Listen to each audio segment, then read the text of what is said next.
O ministro Gilmar Mendes, do Supremo Tribunal Federal, anulou na segunda-feira, 28, todas as condenações do ex-ministro-chefe da Casa Civil, José Dirceu, no âmbito da Lava Jato. Na manifestação, Gilmar estendeu as decisões em que o ex-juiz Sérgio Moro foi considerado suspeito por atuar em processos relacionados ao atual presidente Lula. Assim, Dirceu se livrou de suas condenações, que somavam 23 anos de prisão pelos crimes de corrupção passiva, lavagem de dinheiro, organização criminosa. Dirceu foi preso pela Lava Jato em agosto de 2015 por prática de corrupção em contratos da Petrobras. O petista foi acusado de receber propina de fornecedores da estatal. Com isso, ele foi condenado a 20 anos e 10 meses de prisão pelo então juiz Sérgio Moro. Quando foi preso preventivamente, Dirceu cumpria a pena de prisão domiciliar por condenação no esquema do mensalão. Sim, ele é o mensaleiro que também foi condenado no Petrolão. Em maio de 2017, Dirceu foi solto por uma decisão da segunda turma do STF que determinou o cumprimento de medidas cautelares. Além disso, com a decisão, o petista voltou a ser ficha limpa, com a decisão do Gilmar agora, e pode se candidatar a cargos eletivos a partir desse momento, né, em que, enfim, tudo ficar resolvido aí em termos burocráticos para ele. Só lembrar aqui, porque não foi uma só decisão. O Dirceu foi solto 2 vezes pela segunda turma do STF, no caso do Petrolão. A primeira, quando estava preso preventivamente, que é aquela prisão ainda na fase de investigação, quando há risco de destruição de prova, de fuga, de questões envolvendo a ordem pública, etc. Você tem ali uns pré-requisitos e a segunda turma do Supremo Tribunal Federal resolveu soltá-lo. Quem votou pela soltura do Dirceu? Hoje a gente vai lembrar tudo aqui. Dias Toffoli, que foi nomeado na Casa Civil do José Dirceu durante o governo Lula. Então, o Dias Toffoli votou pela soltura do seu ex-chefe. Só para deixar claro, Toffoli, que chegou ao STF por indicação do Lula, chegou à Casa Civil por indicação do Dirceu. Subiu ali na sua vida pública pelas indicações do Lula e do Dirceu. O Ricardo Lewandowski, que foi indicado pelo Lula também, pelo STF. Eu vou lembrar uma outra história do Lewandowski na época do mensalão, dizendo que a tendência era amaciar para o Dirceu, mas a imprensa estava muito em cima. Vou lembrar disso aqui bem. E o outro que votou pela soltura dele foi Gilmar Mendes. E esse trio se repetiu quando o Dirceu estava preso, já condenado em segunda instância, quando a prisão após condenação em segunda instância estava autorizada pela jurisprudência do STF. Lembrando que essa decisão caiu em 2019, justamente para soltar o Lula, mas o Dirceu estava preso antes. Podia estar preso de acordo com a jurisprudência, mas esse trio, Toffoli, Lewandowski e Gilmar, já queria alterar a jurisprudência, estava fazendo pressão, e a decisão de soltar o Dirceu naquele momento foi um dos instrumentos para que o tema fosse pautado novamente no plenário. E lá atrás, no escândalo do mensalão, o Dirceu foi preso. Ele chegou a ser alvo ali por ser acusado pelo então PGR, como chefe de quadrilha, etc. Depois essa decisão caiu, mas ele chegou a ser condenado à prisão e ficou preso por corrupção, corrupção no escândalo do Petrolão, do mensalão, perdão. E aí ele ficou lá, se não me engano, 11 meses na cadeia, junto com o Valdemar da Costa Neto, e foi solto por indulto de Natal concedido por Dilma Rousseff. Isso passa por uma revisão do Supremo. A gente já vai lembrar um vídeo aí do Barroso com o Gilmar. O Barroso acabou legitimando porque entendeu que os pré-requisitos para aquele indulto estavam cumpridos, mas era um indulto por decisão de Dilma Rousseff. E ele alega que só cabia a ele carimbar porque o presidente da República tem essa autoridade. Agora é óbvio que a Dilma não precisava soltar, soltou porque tinha todos aqueles camaradas ali muito interessados naquela soltura. E na decisão agora, que livra o Dirceu de todas as condenações na Lava Jato, o Gilmar menciona a decisão do STF que declarou a suspeição do Sérgio Moro, no caso do Lula, ali a partir do caso do triplex do Guarujá. Então, abro aspas. Os fundamentos de tal decisão indicam que a falta de isenção do ex-juiz não decorreu de cisma com esse ou aquele acusado. Os artífices da Lava Jato tinham método e ele transcendia os processos do paciente. Olha, reparem, a gente destacou aqui um trecho dessa decisão que eu considerei uma decisão política de vitimização do PT com pitadas de psicologia barata e adivinhação, de uma maneira anacrônica, como vocês vão ver agora. Repare que o que se tem aqui serão narrativas. O conúbio entre juiz e procuradores, sinalizado nas mensagens divulgadas pelo Intercept, mostram que o ex-juiz federal Sérgio Moro e o coordenador da Lava Jato Deltan Dallagnol partilhavam de um mesmo objetivo político-partidário e que usaram prerrogativas dos seus cargos para alcançá-los. Volta aqui para mim, produção. Volta aqui para mim, depois a gente volta para o print. Partilhavam de um mesmo objetivo político-partidário. Qual é a mensagem autenticada, porque não foram, certo? Era um conteúdo não autenticado de mensagens obtidas por violação criminosa de aplicativo de celular por uma quadrilha de hackers. Essa que é a maneira correta de se falar. Não é nenhuma questão de ser apenas uma prova ilícita. É que ela nem sequer prova isso que está sendo dito. Que tinham um mesmo objetivo político partidário. Com base em que essa narrativa está sendo colocada numa decisão judicial? Qual é a mensagem? Que vamos juntos para aquele partido, para obter o poder, etc. Não tem. Como o tempo revelou, vamos voltar aqui para o print, produção. O ex-juiz, olha só a expressão que o Gilmar usa, nutria um projeto de poder próprio, baseado em uma plataforma política que se dizia alternativa aos partidos tradicionais. Nutria. Isso é o Gilmar Mendes adivinhando o que se passava na cabeça do Sérgio Moro na época da Lava Jato, muito antes dos acontecimentos que vieram depois. Como se tudo que estivesse sendo feito ali já tivesse um objetivo, porque outras coisas foram decididas mais tarde na vida dele e no próprio cenário político brasileiro. E a gente vai lembrar um pouco essa cronologia que é falseada e sintetizada dessa maneira enganosa num parágrafo de, vamos dizer assim, psicologia supostamente freudiana baratíssima. Então está dizendo ali que ele nutria um projeto de poder próprio. Para implementá-la, era necessário, vamos voltar à produção, injetar, olha só a maneira como o Gilmar coloca a sua narrativa, que para implementá-la, que é essa plataforma política, né, de que ele está dizendo que o Moro nutria, para implementá-la era necessário injetar na sociedade um sentimento de insatisfação com a classe política, associado a um desejo de mudança das instituições. Pode voltar para mim, mas porque eu não resisto a comentar frase por frase. O escândalo da Lava Jato surgiu de um posto de gasolina lá no Paraná. Foram investigando, encontraram o doleiro. O doleiro prestava serviço para um monte de gente poderosa. Foram puxando daquela pena um galinheiro inteiro. Foram parar na Petrobras, no maior esquema de corrupção em estatal de que se tem notícia no Brasil. Essa foi a ordem da investigação que foi atrás de pistas, encontrando fatos concretos e tomando decisões a partir disso. E ali os processos foram sendo colocados nos juízos correspondentes, etc. E se chegou ao Petrolão, se chegou àquela distribuição de diretorias da Petrobras, manutenção de diretores que faziam negociação com empresas que tocavam obras para projetos da Petrobras, arrecadando propina. Quer dizer, pagava-se ali aquela propina no esquema de suborno para os diretores, para funcionários, para operadores de partidos políticos, e aí essas empreiteiras, essas empresas, elas conseguiam uma bolada em contratos públicos para tocar determinadas obras. Então ganhavam ali milhões ou bilhões até de reais e molhavam a mão de agentes públicos e políticos com alguns milhões, uma porcentagem daqueles contratos públicos.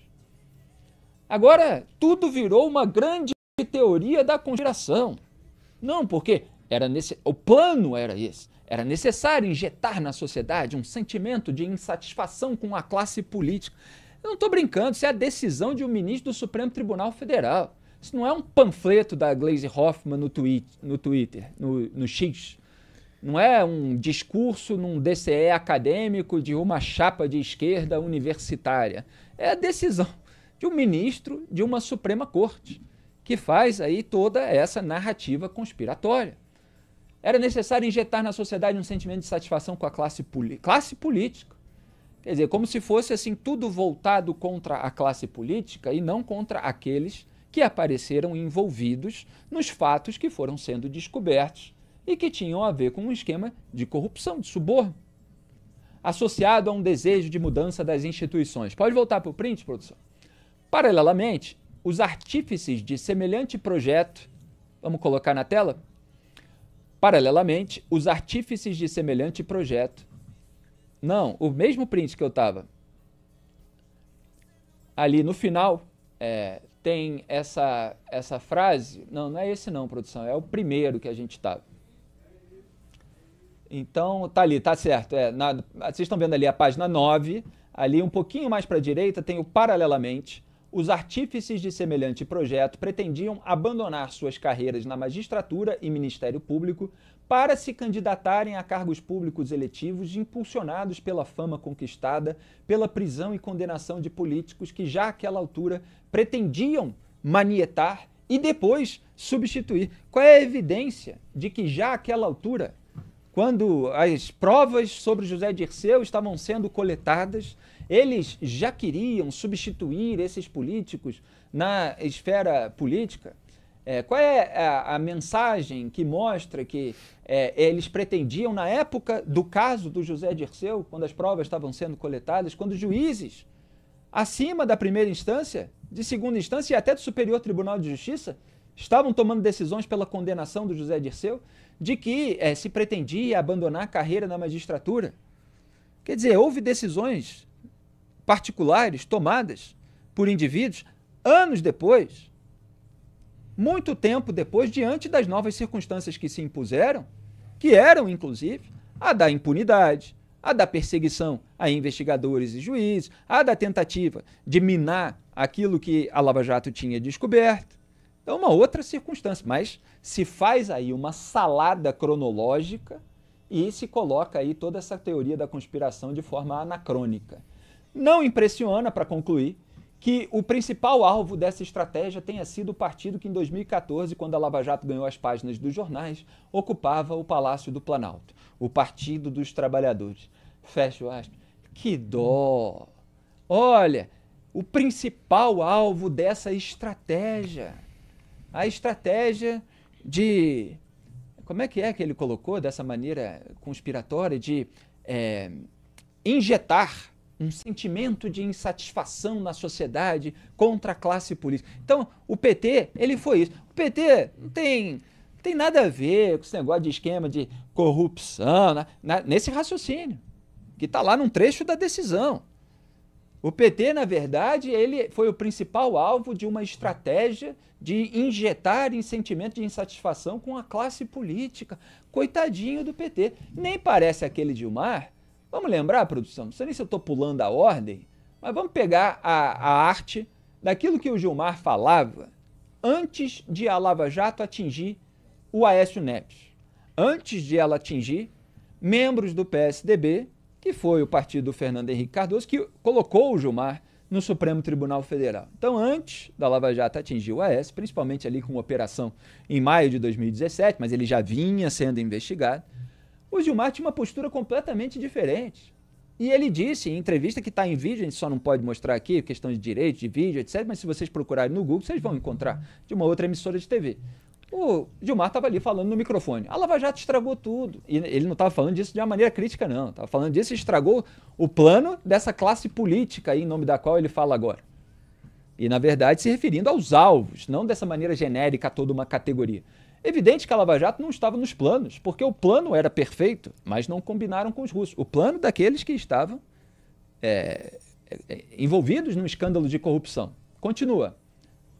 A Lava Jato revelou o quê? Pelas contas do novo orçamento da Petrobras, 6 bilhões e 800 milhões de reais destinaram-se a propinas. Se um terço disso foi para o partido tem algo em torno de 2 bilhões de reais de caixa. Era fácil disputar a eleição com isso. Ele está se referindo ao PT. Vamos continuar a declaração para ver a expressão que ele usa? A campanha da presidente Dilma custou 350 milhões de reais. É por isso que eu disse que eles têm dinheiro para disputar eleições até 2038 e deixariam os caraminguados para os demais partidos. Era uma forma fácil de se eternizar no poder. Esse é o Gilmar de antigamente. Próxima. Na verdade, o que se instalou no país nesses últimos anos e está sendo revelado na Lava Jato é um modelo de governança corrupta, algo que merece o nome claro de cleptocracia. Vejam o que fizeram com a Petrobras, vejam o valor da Petrobras hoje. Fecha aspas. Agora está aí fazendo esse panfleto político de vitimização do PT. Duda Teixeira, o que você destaca? Felipe, foi muito bom ler a decisão, porque realmente a gente consegue destacar várias coisas. Primeiro, essa ideia realmente de que achar que um juiz de primeira instância consegue injetar um sentimento na população brasileira, né? Isso não faz sentido. O juiz não tem essa capacidade. E vamos lembrar, esse sentimento de insatisfação do brasileiro com a classe política, ele culmina em 2013. Que são aquelas ficaram chamadas de jornadas de junho, né? Quando os brasileiros vão para as ruas. Ali está a época que o Brasil está se preparando para a Copa do Mundo, depois teve a Olimpíada. É o governo Dilma, então o governo do PT, e um monte de brasileiro vai para a rua, não tem ninguém ali organizando, não tem partido algum organizando, não tem juiz organizando, e eles vão para a rua protestar. Isso é um marco aqui na história do Brasil, porque você tem esse movimento realmente espontâneo da sociedade e que consegue ganhar um volume grande e espalhar para o Brasil inteiro muito por causa das redes sociais, né? A Lava Jato, ela surge no ano seguinte, 2014, então não dá para culpar o Sérgio Moro por uma coisa que aconteceu antes da Lava Jato ter existido. E aí, de fato, também dizer que o Moro já estava tendo essa ambição política, um projeto político, quando ele era juiz, né? Isso ele fala porque o Moro depois aceita o cargo de Ministério de Segurança Pública do Jair Bolsonaro. Ele está adivinhando o que estava passando na cabeça do Moro. Não tem nada ali nas decisões do Moro que mostrem esse tipo de coisa. E aí, o Moro até, sejamos aqui sinceros, também ele demora um pouco para entender como é que funciona a política. Tanto que ele vai brigar depois com o Bolsonaro, né? Tem aquelas gravações, a reunião que tem lá em abril, né? Que ele tem aquela questão da nomeação para a Polícia Federal. E aí, uma hora, o Moro sai do governo, sai brigado. Então, assim... hoje, como senador, a gente pode falar, o Moro entende mais ou menos como é que a política funciona, mas dizer isso dele lá, quando ele era juiz, como você falou aqui, é uma psicologia freudiana meio de adivinhação. Exatamente. E falseia toda a cronologia dos fatos. Não tem nenhuma evidência, fizeram todo um escrutínio e tal, e perceberam que o Moro só foi chamado lá para participar do governo Bolsonaro pelo Paulo Guedes, lá muito depois, quando o Bolsonaro estava virando lá o segundo turno depois, quer dizer, naquele momento muito posterior, quando o Bolsonaro ia subir ao poder. Quer dizer, a condenação do Lula em primeira instância, ela foi 15 meses antes da eleição e baseada em todos os elementos de prova que chegaram ao juízo de Curitiba, que não foram produzidos lá, antes, né, de 15 meses. Então, se não pode condenar político a 15 meses da eleição, não se pode condenar nunca. Isso tudo é conversa política. Então, depois, lá na frente, diante das circunstâncias, diante já de toda uma iniciativa no Supremo Tribunal Federal para esvaziar a Lava Jato, o Sérgio Moro tomou uma decisão pessoal de se tornar ministro da Justiça e Segurança Pública depois de uma eleição que foi disputada pelo Bolsonaro com vários outros candidatos, inclusive o do PT, Fernando Haddad. Mas teve Ciro Gomes, teve Marina Silva, teve Geraldo Alckmin. Então se falseia a história do Brasil de uma maneira sintética, enganosa, trazendo para o bojo de uma decisão judicial esse tipo de narrativa política panfletária. E a gente tem que trazer todas as informações. O Gilmar ignorou o parecer emitido pelo Procurador-Geral da República, o Paulo Gonet, ex-sócio dele, contrário à anulação das condenações do ex-ministro-chefe da Casa Civil. O PGR destacou que não se repete decisão para casos que não sejam iguais. Tem esse trechinho aí no print que eu pedi, produção? Olha aí. Estender uma decisão significa repetir a decisão para outra pessoa. De certo que não se repete decisão para casos que não sejam iguais. Quando os pedidos são diferentes, não cabe repetir ou estender a decisão anterior. Em hipóteses assim, o interessado haverá de recorrer a outro meio para se bater pelo que entender ser o seu direito. Se fosse de outro modo, olha só que interessante, o pedido de extensão se tornaria instrumento de supressão de instância e de concentração no tribunal, com prevenção de relatoria das mais variadas causas que se pudessem relacionar indiretamente com aquela específica em que a Suprema Corte já proferiu ordem. Eu sei que tem um juridiquês que muita gente aqui ouvindo dispersamente pode não entender, mas o PGR, Paulo Gonet, ele está falando, olha, se for assim, se concentra tudo no STF. Mas não é outra coisa que o STF está fazendo. E o STF acusava, de uma maneira muito falseada, o juízo de Curitiba, Lava Jato, de concentrar tudo lá, etc. E aí foi desmembrando, foi distribuindo, inclusive, para a Justiça Eleitoral. E aí o PGR estava apontando, olha, se tudo for assim, se pode julgar tudo, mesmo que não tenha nada a ver com o caso, o STF vai concentrar tudo com prevenção de relatoria. Continua, volta ali, produção. A jurisprudência do Supremo Tribunal Federal é pacífica quanto a esse exato sentido lógico-jurídico. Fecha aspas. Esse é um trecho que ele está mostrando que o pedido do Lula e o pedido do José Dirceu não tem nada a ver um com o outro. Então que não pode ser estendido para o caso do José Dirceu, ser estendida a decisão que foi tomada que beneficiou o Lula. E o Paulo Gonet mostra um pouquinho mais na frente que esses pedidos em favor do Lula e Dirceu, vamos colocar, são visivelmente distintos. Quer dizer, as partes e os fundamentos fáticos são visivelmente distintos quando se contrasta a petição que deu origem ao habeas corpus número tal, que é aquele que resultou na blindagem do Lula, com o pedido de extensão sob exame, que é o pedido da defesa do José Dirceu. E aí continua, é quanto basta para que se aplique aqui o magistério jurisprudencial, quer dizer, a jurisprudência. E aí ele fala ali os termos técnicos, não há adstringência estrita entre o caso contrastado e o pedido de extensão. Esse último é descabido e deve ser indeferido, ou seja, rejeitado. Então o Gonet está mostrando que os pedidos são visivelmente distintos, que a jurisprudência do STF manda indeferir o pedido de extensão da decisão nesses casos e que nem corréus, Lula e Dirceu eram. Vocês estão vendo ali na última frase. Tampouco se verifica a condição de corréus, conforme o requisito normativo. Quer dizer, essa é uma decisão técnica. É uma decisão que avalia o episódio específico com base nos seus elementos materiais, documentais, se contrasta com a legislação, com a jurisprudência estabelecida e se faz ali aquela análise. Isso é decidir tecnicamente. O que a gente estava vendo na decisão do Gilmar é o panfleto político. Então, tá aí, tem um print seguinte sobre outro trecho do parecer do PGR que ainda reforça esse que a gente colocou, abre aspas. Vamos colocar aí na tela. As partes e os fundamentos fáticos são visivelmente distintos.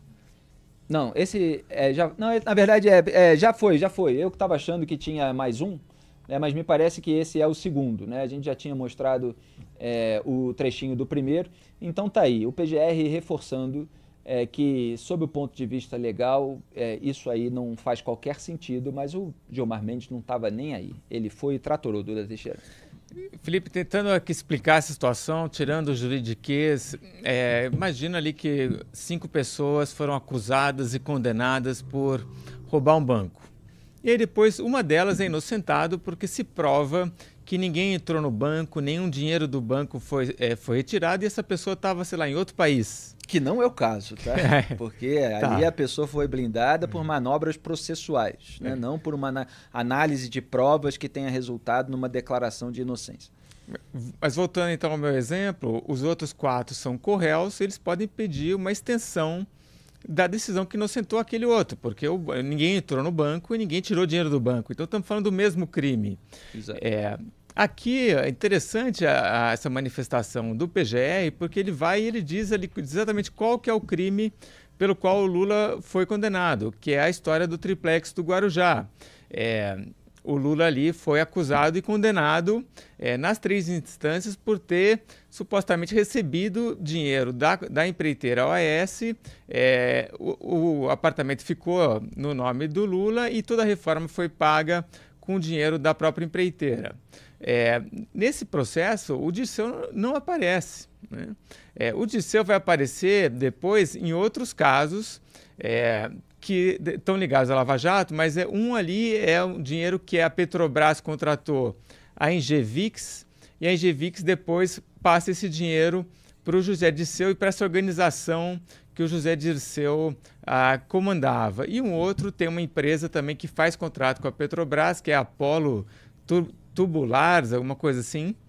E depois também o dinheiro vai para o José Dirceu. Então, ele ajudava, ele e esse grupo dele, né, ajudava a direcionar os contratos da Petrobras, as empresas que eram beneficiadas depois remuneravam ele. Então, assim, não tem nada a ver com o caso de Atibaia. Nesses 2 casos do Dirceu, o Lula também não aparece. Então, são crimes completamente diferentes, que envolvem pessoas diferentes. Então, não faz sentido fazer essa extensão. É isso que o Gonê está falando muito claramente. E vamos lembrar o seguinte, porque ele fala ali de conúbio, nunca houve processo em relação, repito, ao conteúdo não autenticado de mensagens roubadas por violação criminosa de aplicativo de celular por uma quadrilha de hackers. Nunca houve direito de defesa a respeito disso. Nunca se aprofundou essa questão porque eles preferiram, o sistemão preferiu usar dessa maneira. Tem aquilo ali, então isso gera uma dúvida razoável e vamos anular tudo. Eu já expliquei isso em matéria da Cruzoé. No único processo, na única investigação que foi aberta a partir do conteúdo não autenticado das mensagens, foi aberta pelo Humberto Martins, então presidente do STJ, que teve um filho, Eduardo Martins, alvo da Lava Jato.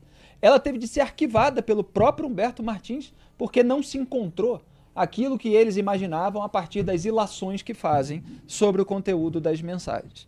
Então, existe aí todo um método para varrer a sujeira para debaixo do tapete. E olha, em 22 de janeiro de 2024, 9 meses antes dessa decisão do Gilmar Mendes de livrar o Dirceu nos casos da Lava Jato, eu, Felipe, afirmei aqui no programa Papo Antagonista, aspas, quem é que vai blindar de vez o Dirceu? E aí raciocinei mais um pouquinho ali, como vocês verão, Gilmar Mendes vai matar no peito e vai varrer tudo para debaixo do tapete. Fecho aspas. Vamos relembrar esse trecho? Porque aqui você fica sabendo de tudo antes. Muitas vezes, 9 meses antes. Pode soltar. José Dirceu, aquele é o mensaleiro condenado no Petrolão. É um caso assim muito emblemático. Ele estava envolvido nos 2 esquemas de suborno. Aliás, ele ficou, se eu não me engano, foi 11 meses na prisão, né, junto com Valdemar da Costa Neto. Saiu por indulto de Natal de Dilma Rousseff, assim como José Genuíno. O Genuíno foi condenado a 4 anos e 8 meses por corrupção ativa no escândalo do Mensalão e só saiu da cadeia com indulto de Natal da sua correligionária, a Dilma Rousseff, que o pessoal da esquerda chama digníssima, Dilma Rousseff, soneca, não sei o que aliviou a barra dos compadres que estavam presos. E o Dirceu... ele foi condenado de novo. Ele está condenado. Matéria da Cruzoé, nessa última sexta-feira, foi sobre a situação do Dirceu, porque a gente está vendo, eu estou cobrando há muito tempo na rede social, a atenção das pessoas para a seguinte situação: quem é que vai blindar de vez o Dirceu? Porque ele ainda está condenado pelo STJ por pelo menos 4 anos e 7 meses, né, em um dos processos. São vários. Ele está tentando anulação de 2, aproveitou para jogar lá para o Gilmar Mendes, para estender a suspeição do Sérgio Moro, mas tem um no STJ que ele está condenado por corrupção 4 anos e 7 meses. Aliás, o indulto de Natal que o Lula deu no fim do ano, ele alivia o pessoal por corrupção, mas o pessoal que está condenado até 4 anos. O Dirceu está condenado há mais tempo. Então, pelo indulto de Natal, não ficaria muito descarado. Vamos ver se o Gilmar Mendes vai matar no peito e vai varrer tudo para debaixo do tapete. Aí, é a realidade como ela é, né, com antecedência. Aliás, eu estava me referindo aí a uma matéria que eu acho que foi Ele Também Voltou, uma matéria da Cruzoé sobre a volta do José Dirceu, naquela ocasião, que foi janeiro desse ano, de 2024, o ano já está quase no fim e a gente estava apontando toda essa movimentação do Dirceu. Se tiver o print aí a tempo, vamos colocar na tela, o Ele Também Voltou, mas quem quiser pesquisar aí no Google consegue encontrar, ou na própria busca da Cruzoé, essa matéria. E a gente separou também a capa da Cruzoé de 5 de abril de 2024. Então, o que tiver aí para mostrar, produção, tá aí, a Operação Lava Dirceu. Essa foi alguns meses depois, porque estava acontecendo envolvendo várias camadas, política, midiática, além do Supremo Tribunal Federal, que conclui agora na caneta do Gilmar Mendes essa Operação Lava Dirceu. Agora, a gente nunca vai esquecer a sujeira petista na Petrobras. A gente nunca vai esquecer. Eles podem continuar fingindo que não aconteceu nada, que foi tudo uma invenção, que tinha um projeto político, partidário, etc. Não tem nenhuma evidência daquilo naquela época.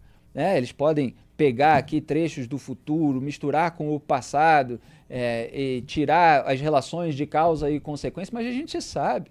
E boa parte da população brasileira sabe o que aconteceu com o esquema de suborno no Petrolão. Diga, produção, pode colocar na tela o que tiver. Está aí, ó, a matéria que eu me referi antes e no vídeo de janeiro. José Dirceu tenta anular condenações na Lava Jato, conseguiu, e trabalha para recobrar protagonismo no PT e visibilidade política. Duda Teixeira. Gilmar pode até anular as condenações, mas, Felipe, é isso, ninguém vai esquecer, né? O Dirceu era o grande arquiteto do Mensalão. Depois ele vai, então, para a vida empresarial, vira lobista. E aí acaba molhando as mãos no Petrolão, né? Ele vai trabalhar para várias empresas.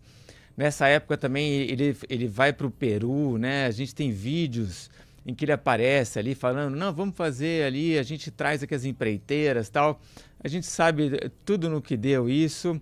Então ele está realmente com uma imagem muito ligada ao Mensalão e ao Petrolão. E isso faz com que seja muito difícil para ele esse retorno dele à política. Ele pode até tentar um cargo proporcional, deputado federal, acho que é o mais provável, mas o Dirceu muito dificilmente conseguiria um cargo majoritário, né? Um prefeito, um governador. Não tem a menor chance disso, porque o Dirceu, ele representa muito essa esquerda que acabou de perder na eleição municipal do domingo, que é essa esquerda que acha que ainda está vigorando uma luta de classes. Ele fala para a esquerda, para os trabalhadores, para os operários, para os sindicalistas. A gente viu aí filas e filas no Brasil, semana passada, das pessoas querendo cancelar a contribuição sindical. É o sujeito que o tempo inteiro traz de volta os elogios à ditadura cubana, à ditadura venezuelana. Isso aí também só manchou a imagem da esquerda, dessa esquerda mais retrógrada. Então o Dirceu, eleitoralmente, capital eleitoral dele é muito pequeno. Ele consegue um cargo de deputado federal, mas além disso, muito difícil. Vamos ver, né? Quem é que vai votar aí no Dirceu para deputado federal, se ele tem essa base petista tão militante, tão, como é que eu vou dizer, que menospreza o zelo pela moralidade pública para, enfim, colocar no Congresso Nacional novamente alguém que passou por condenações no Mensalão e no Petrolão. É claro que para uma eleição majoritária fica mais difícil para ele, mas para uma eleição de casa legislativa, essa é a meta. Diga, tudo. E, Felipe, um outro ponto aí, né, no argumento ali do Gilmar Mendes, dizer, olha, o Sérgio Moro, enquanto juiz, tomou decisões com caráter político ali, e a prova disso é que depois ele aceitou ser ministro do governo. Vamos lembrar, Ricardo Lewandowski, né? O Ricardo Lewandowski... Nada se aplica a ele, só se aplica a todo o resto, né? E quando eles estão lá fazendo churrasco, almoço, jantar, com os políticos todos, que são beneficiados, direto ou indiretamente, pelas suas decisões, mas o resto é conúbio, etc. Só lembrando aqui, o Ricardo Lewandowski votou pela suspeição do Sérgio Moro quando era ministro do STF, Exato. Sai do governo, fica ali uma época também assinando... Beneficiou o Lula diretamente, portanto, a decisão dele, né, o voto dele. Fica uma época ali assinando uns estudos, uma coisa que ganhou muito dinheiro. Para os irmãos Batista, cuja decisão também tinha sido favorável a eles como ministro do Supremo Tribunal Federal. E como ministro do STF ainda suspendeu os efeitos da lei das estatais, que era o que queria o governo Lula para continuar nomeando político camarada nas empresas públicas. E depois foi lá ocupar o cargo de ministro da Justiça e Segurança Pública do governo Lula. E os passadores de pano de emissoras de TV, que ficam aí de tarde para defender o poder, eles estavam achando tudo isso normal, tudo lindo e maravilhoso. E nós estávamos mostrando aqui o duplo padrão, a falta de coerência. E em outubro de 2017, durante um bate-boca com Luiz Roberto Barroso no plenário do STF, o Gilmar, olha só, o Gilmar acusou o coleguinha de soltar o José Dirceu, de tomar decisões favoráveis ao Dirceu, que agora ele livrou de todas as condenações na Lava Jato. O vídeo pode soltar. Gente, citar o Rio de Janeiro como exemplo. Você deve achar que é Mato Grosso. Não, é o Rio de Janeiro mesmo. Onde está todo mundo preso. No Rio não estão. Não, mas, sim, aliás, nós prendemos, tem gente que solta. Veja o caso. Solta cumprindo a Constituição. Quem gosta de prender? Vossa Excelência, quando chegou aqui, soltou Zé Dirceu. Porque recebeu indulto do presidente da República. Não. Vossa Excelência julgou os embargos infringentes. Absolutamente, é mentira. Vossa Excelência dizia que é mentira. Aliás, Vossa Excelência normalmente não trabalha com a verdade. Então, gostaria de dizer que José Dirceu foi solto por indulto da presidente da República. E Vossa Excelência está fazendo um comício que não tem nada a ver com extinção de Tribunal de Contas no Ceará. Tem sim. Vossa Excelência está queixoso porque perdeu o caso dos precatórios e está ocupando o tempo do plenário com um assunto que não é pertinente para destilar esse ódio constante que Vossa Excelência tem e agora o dirige contra o Rio. Vossa Excelência devia ouvir a última música do Chico Buarque. A raiva é filha do medo e mãe da covardia. Vossa Excelência fica destilando ódio o tempo inteiro. Não julga, não fala coisas racionais, articuladas. Sempre fala coisa contra alguém, está sempre com ódio de alguém, está sempre com raiva de alguém. Ministros, use um argumento, eu pediria que a gente o mérito do argumento. Voltasse ao julgamento do caso, por favor. Só queria lembrar que os embargos infringentes do Zé Dirceu foram decididos aqui. Ministro, se pudesse voltar ao caso do Tribunal de Contas, este é o caso em julgamento. E se dizia que o mensalão era um caso fora da curva. Zé Dirceu permaneceu preso sob minha jurisdição, inclusive revoguei a prisão domiciliar porque achei impróprio e concedi a ele indulto com base no decreto aprovado pela Presidente da República, porque ninguém é melhor nem pior do que ninguém. E, portanto, apliquei a ele a lei que vale para todo mundo. Quem decidiu foi o Supremo. Aliás, não fui eu, porque o Supremo tem 11 ministros. E, portanto, a maioria entendeu que não havia o crime. E depois ele cumpriu a pena e só foi solto por indulto e, mesmo assim, permaneceu preso porque estava preso por determinação na 13ª Vara Criminal de Curitiba. E agora só está solto porque a segunda turma determinou que ele fosse solto. Portanto, não transfira para mim esta parceria que Vossa Excelência tem com a leniência em relação à criminalidade do colarinho branco. Imagine. Ministro, eu peço por gentileza, estamos no plenário de um Supremo Tribunal e eu gostaria que vamos voltar. Essa parceria que Vossa Excelência tem com a leniência em relação aos crimes de colarinho branco, que falta que faz esse Barroso.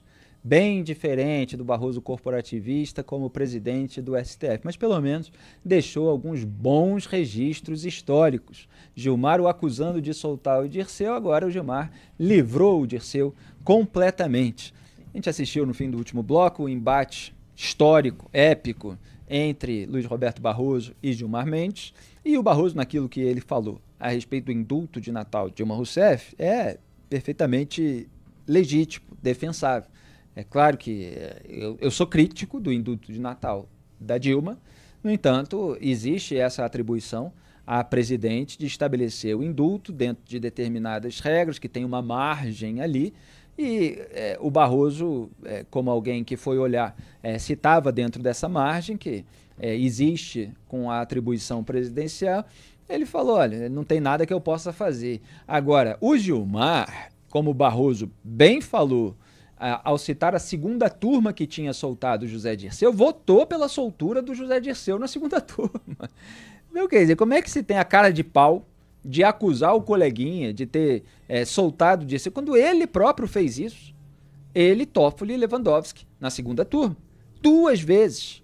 Não me lembro agora se nesse embate aí já tinha tido a segunda vez, mas a primeira já tinha, tanto que foi citada pelo Barroso. E o que ele menciona ali é no caso da aliviada que o STF deu para a questão da quadrilha, mas não de outros crimes, né, como o Barroso coloca.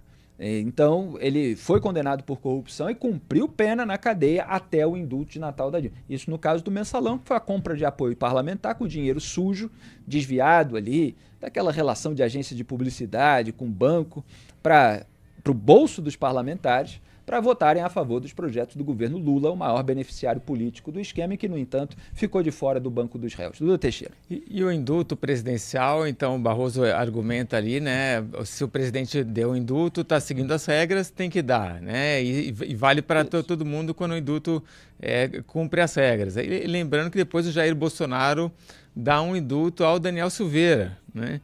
Que é obedecido, mas depois o STF, quando o Bolsonaro deixa de ser presidente, o STF consegue revogar, né? E aí o Daniel Silveira é preso. Pois era um indulto diferente, era graça, e havia ali essas algumas peculiaridades, mas de fato, e a gente vai ver até pela repercussão dessa decisão do Gilmar Mendes, há uma leniência, para usar a palavra do Barroso, com aqueles que foram condenados por crimes do colarinho branco e que fazem parte do sistemão político, partidário, etc. E há um punitivismo bastante seletivo em relação a outras pessoas que não fazem parte desse sistema e que voltaram-se contra ele, mesmo que de uma maneira delinquente. Essas pessoas têm que ser punidas quando cometem crimes, têm que ser punidas. Agora, o contraste entre o tamanho da pena para pessoas que invadiram, depredaram ali o prédio dos poderes e mancharam estátua com batom, e pessoas que estavam envolvidas em 2 escândalos de suborno, os maiores da história da República, é um contraste absolutamente gritante. Como é que a tiazona do Zap que vai lá, sem aqui dizer que ela deve ser anistiada, que eu não digo não. Ela tem de ser punida, ela tem de cumprir pena, tem sim. Agora, como é que pode você ter uma pena para esses casos de 17 anos e o Dirceu ficar impune? Isso que é o mais repugnante quando a gente vê o duplo padrão no Supremo Tribunal Federal. Vamos lembrar também um outro vídeo. Esse eu divulguei na época, fiz artigo, inclusive, quando trabalhava numa emissora de rádio, também tinha portal. Vocês procurarem, está lá. O que disse o Vadir Damus? Um braço direito do Lula. O Gilmar hoje é nosso aliado, disse o então deputado federal do PT, Vadir Damus. E nós somos aliados dele, completou, defendendo fazer política contra a Lava Jato para livrar os petistas. E agora que o Gilmar livrou o Dirceu, vale relembrar esse vídeo. Pode soltar. E aí o pessoal fica zangado. Eu tive ontem com o Gilmar. Nós fomos lá levar as denúncias do Tacla Duran para ele. Quem vai botar a boca no trombone para apurar as denúncias? É o Gilmar Mendes. É mesmo. Eu vi. Então, assim, nós temos que aprender a perceber o jogo do xadrez e a fazer política. O Gilmar hoje é nosso aliado, amanhã volta a ser nosso inimigo, mas hoje ele é nosso aliado. E nós somos aliados dele. As novas gerações que não acompanhavam ainda a política nessa época podem ter até achado estranho que o Vadir Damus está se explicando ali para a militância petista pela aproximação que teve com o Gilmar, porque o Gilmar era aquele que a gente mostrou no começo do programa, apontava a cleptocracia petista. Só que, isso aí foi comecinho de 2018, por ali, quando a Lava Jato atingiu o PSDB e respingou no judiciário, inclusive relatório da Polícia Federal, que não tem nada a ver com o Deltan Dallagnol e Sérgio Moro, apontou 43 chamadas entre o Gilmar e o Aécio, inclusive uma no dia que o Gilmar suspendeu o interrogatório do Aécio, o Gilmar se voltou contra a Lava Jato. E aí o PT falou, oba! E aí o Vadir Damus está aí, como articulador, aparecendo no vídeo, falando, ele agora é nosso aliado, a gente tem que olhar o xadrez e fazer política. E é isso que o Gilmar está fazendo, de acordo com o próprio raciocínio que se depreende ali do Vadir Damus e pelo conteúdo, pelo teor da decisão política que ele tomou para livrar o Dirceu. Lula Teixeira. E o Lula já declarou, né? O meu melhor ministro no STF é o Gilmar Mendes, apesar de ter sido indicado pelo Fernando Henrique Cardoso, mas é isso, o Vadir Damus tem a mesma ideia do Lula a respeito de Gilmar Mendes. Quanto tempo a gente tem, produção? Vamos pegar aqueles prints, então, que eu pedi. Eu queria inclusive, do artigo que eu tinha publicado sobre o método do Lula. Dá tempo. Vamos pegar os prints. Bom, esse é um tweet que foi justamente quando o Dirceu fez o pedido que agora resultou nessa decisão do Gilmar. Eu estava apontando ali que depois que o Lula colocou o ex-sócio do Gilmar na PGR, portanto, o Lula agradou o Gilmar, o Dirceu foi lá fazer um pedido para o Gilmar, que estenda os efeitos da decisão que declarou o Moro suspeito para anular 2 processos em que foi condenado. Chamei de democracia da boiada e venho do futuro confirmar que a boiada passou. Quer dizer, Lula fez agrado para o Gilmar, Gilmar fez aí um baita de um agrado para o PT. Que coincidência. Próximo, lembrar, muito importante, que o primeiro indicado do Bolsonaro ao STF votou para extinguir a pena do Dirceu em um dos processos. O petista, o mensaleiro, condenado no Petrolão, foi o Cássio Nunes Marques, que se uniu a Gilmar e Lewandowski contra Luiz Edson Fachin e Carmen Lúcia. Mas a claque bolsonarista finge que não vê. Comentei isso em maio. Lembrando que o Cássio Nunes Marques participou, portanto, dessa impunidade do Dirceu. Próximo. Curiosamente, o trio que blindou Dirceu, que era naquele processo, Cássio, Lewandowski e Gilmar, foi o mesmo que blindou Flávio Bolsonaro com foro privilegiado retroativo. Deu para entender? Se não deu, eu explico. Teve 2 momentos em que a Frente Ampla pela Impunidade aumentou para muito além do PT. Foi o momento em que o Gilmar se voltou contra a Lava Jato quando ela atingiu os tucanos e o momento em que o bolsonarismo se aliou ao lulismo e ao velho tucanato contra a operação para blindar o Flávio e toda a família. A gente ainda tinha algo para mostrar a respeito da questão da decisão do Gilmar Mendes de livrar o José Dirceu na Lava Jato. Então eu publiquei esse artigo, eu acho importante trazer por causa do método do Lula, que aliás faz parte ali da nossa vinheta de abertura nesse programa. Então, quando eu era colunista do Estadão, publiquei as supremas narrativas de Lula. Lula crê que corrupção e abuso de poder podem ser esquecidos, se houver narrativa melhor. Então vamos ver 2 parágrafos desse texto. Vamos colocar o primeiro e depois um que estava lá no meio. Pode passar para o próximo print aí, produção? Que é justamente sobre a visita de Nicolás Maduro no Brasil. E aí o Lula soltou aquela frase, uma parte da qual está na nossa vinheta de abertura. Se eu quiser vencer uma batalha, eu preciso construir uma narrativa para destruir o meu potencial inimigo. A frase dita por Lula ao lado de Nicolás Maduro durante visita do ditador é uma confissão do método usado e recomendado pelo presidente. Ora, construir a narrativa para destruir potencial inimigo é o que o petismo fez. Contra Sérgio Moro, contra Deltan Dallagnol, contra quem quer que estivesse sendo um obstáculo no seu caminho. Aí vamos pegar um parágrafo lá do meio, que é justamente para lembrar que ele já tinha falado sobre esse método numa outra entrevista tratando do caso do Dirceu. Lula, porém, já havia aplicado o mesmo método ao caso do Dirceu. O presidente declarou em fevereiro que o mensaleiro petista, também condenado pelo Petrolão, não tem que andar escondido, tem que colocar a cara para fora e brigar. Você tem que brigar para construir uma outra narrativa na sociedade brasileira. Esse é o Lula. Não importa o que o sujeito fez. Ele falou nessa entrevista, pode voltar para mim, produção, que o sujeito não pode ser punido para sempre. Só que ele não foi punido. Quando ele estava cumprindo pena, deram indulto de Natal para ele. Quando ele foi preso no Petrolão, soltaram 2 vezes na segunda turma. E agora o Gilmar está livrando. Então ele não foi punido. E o Lula, ele defende que vai brigar no debate público para impor a sua narrativa. Se você constrói, tá tudo certo. Lula Teixeira. Então, a gente vê claramente que o Lula está por trás dessa anulação das condenações do José Dirceu.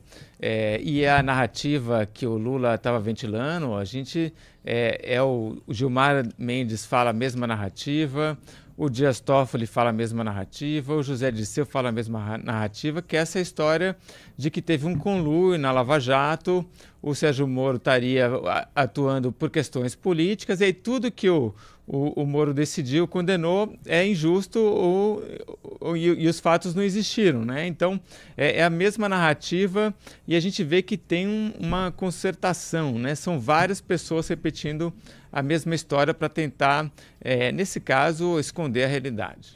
Vamos às reações rapidamente. O ex-juiz e agora senador Sérgio Moro da União Brasil escreveu no X, aspas, não existe base convincente para anulação da condenação de José Dirceu na Lava Jato. Além da condenação anterior no Mensalão, ele foi condenado na Lava Jato por 3 instâncias, inclusive pelo STJ.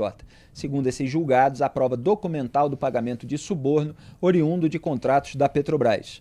Todos esses magistrados estavam de conluio, um conluio do qual não há registro ou prova, apenas uma fantasia. O combate à corrupção foi esvaziado no Brasil sob a bênção do governo Lula-PT. Fecho aspas.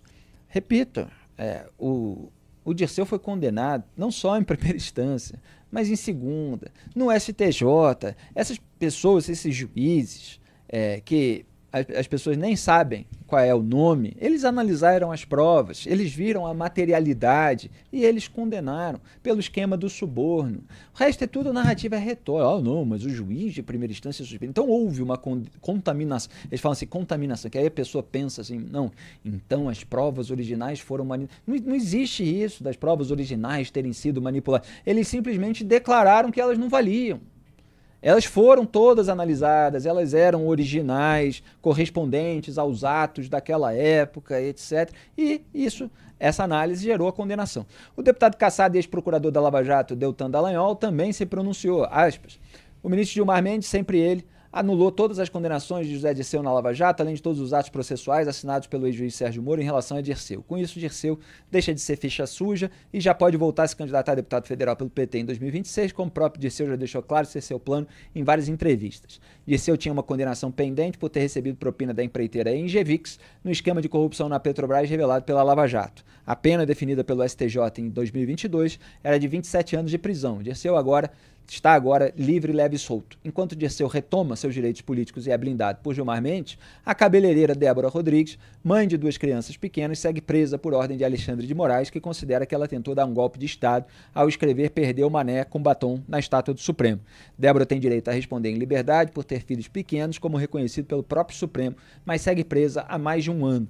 Além de Débora, o ex-policial e motorista de Uber Marco Alexandre também está preso sem provas e sem denúncia, o que é ilegal, há mais de 18 meses por suposta participação nos atos do 8 de janeiro. Marco nem sequer viu a filha mais nova nascer e foi encaminhado à ala psiquiátrica da Papuda depois de apresentar sintomas de esquizofrenia, condição que nunca teve antes. Graças ao STF, o projeto de recivilizar o Brasil está indo de vento em popa. Fecho aspas, ironiza aí o Dallagnol. O ex-presidente Jair Bolsonaro citou a decisão de Gilmar envolvendo Dirceu ao falar sobre a possibilidade de reversão de sua inelegibilidade. Tá tentando tirar uma casquinha para ficar anistiado também, né?